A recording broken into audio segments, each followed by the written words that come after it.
come strap them up and you're not ready, like Nick Van Exel will embarrass you.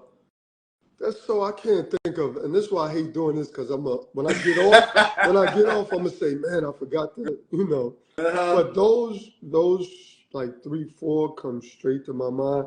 And then you got the younger guys, you got the AI who, come on, was a problem. You got Steph, who you guys just had, who can, you know, Steph, Tim, KJ, probably the closest things that like that 20 and 10, like 20 points, 10 assists, like averages, like consistently, like they could do that. You know what I mean? They were capable of that. I mean, on the average.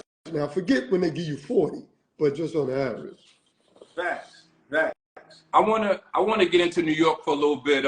It's been so much hoopla. We had Steph on the show last week. We had Kenny Anderson on the show. We had Skip on the show. Mike James right here. So New York is in the building. And when Steph came on the show, he let it be known like Rod Strickland is Rod and Kenny. And after that, I don't know. I mean, we got you on the show, Rod. Who's your top guys in New York City? I can't do it, man. Like I'm serious, man. I'm gonna tell you why. I'm gonna tell you why. And this conversation is starting.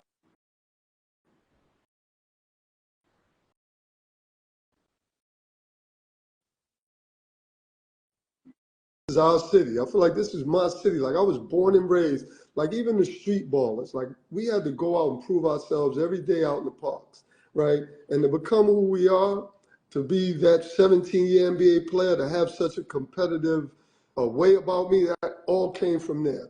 So we get in these conversations like I had that conversation and I named names, right? So the crazy thing is I sat there, and I don't normally do this, but I put a list together because I didn't want to slay anybody. And as soon as I got on the podcast, I forgot about that list. I didn't even think to go to my phone. And so like, guys like Ed Cota, I didn't mention.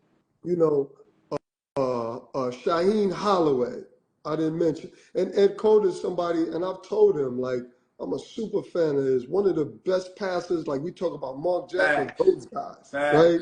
Then you got Shaheen Holloway, who I went up to Seton Hall one day as a pro to play some pickup, and he tried to take my head off. Like one of the most competitive young guys I've stepped on the court with. You know, and then I got my guy, Andre Barrett. Now I'm going to see Andre. I'm going to see Dre and say I not mentioned him. And I skip from that, and I mentioned Cole and Kimber. Like, I ain't even mentioned Trey. Like, you know, then you got Omar Cook. So there's so many that I'm not playing that game anymore. I'll tell you, like, Pearl Washington was my inspiration. Like that was the first New York City guard that, you know, I wanted to be like him. And the in and out, you know, throwing the ball out in front of me in transition, sliding past the defender, you know, on a layup. That's Pearl Washington. I almost wanted to run like him. You know, I tried to be stoic in the face like him. Like, so Pearl was, you know, it. But then I was inspired by all these other dudes. Mark and Kenny is before me. So, you know, those dudes came in the Mitchell gym. And I just see these guys balling and Kenny Smith running, dunking real quick, Mark doing his thing. And then you got the guys after us, you know, the KAs, who I didn't even speak much about on the podcast because, like, we all know what he is, right? Kenny was it. I mean, he was the guy. And, you know, I mentioned all those other guys, but the Ed Coders, the Omar Cooks, Talik Browns, Andre Barrett, Shaheen Holloway, Adrian Autry. And I bet you I still forgot guys. And, you know, because I finally mentioned Boo Harvey. Like, I remember so many times not even mentioning Boo Harvey. Nobody brought that name up. That's a fact. But I'm going to tell you something else that was even worse. There were times where I wasn't even mentioning Nate Tiny Archibald, who I watched in my gym on a daily basis. Yeah. So sometimes it's hard when you're in these conversations. I was on a podcast with Esso and Heineken, and they asked me about my top rappers. And I mentioned some names, and then when it was over with, I'm like, man, I ain't mentioned Jada Kiss. I ain't mentioned Styles P or Sheik Luch. So there was so many. So this becomes a little uneasy for me because I don't, like, it starts becoming like you're talking about someone, but you're diminishing the other one, or you're not giving. And when I speak, I'm speaking on like from my eyes and my thoughts and views. It doesn't have anything to do with who's better and who's top, because I really don't care about that. You know what, Strick? You know, let's talk about someone you do know, and that's your godson. You know, me personally, he's my favorite player in the NBA. Why?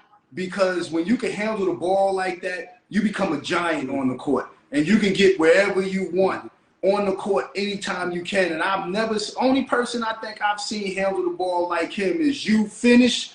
Only person I've seen finish around the paint like that is him, is Kyrie Irving.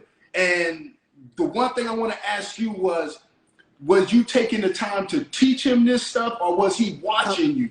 And was that just him coming up with his own understanding of the game and just taking what you was doing and then going and putting a Henny in it and running with it?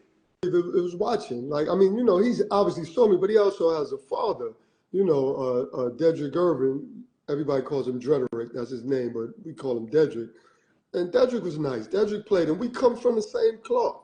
So we learned the same kind of, you know, show, you know, layup, show with the right hand, finish with the left, show with the left, finish with the right. You know what I mean? The English off the backboard. So, no, I can take no credit for that. But there's always inspiration. It's like I told you, I sat there and watched Dr. J and George Gervin, right? So there's always inspiration. We inspire each other. We don't even know it.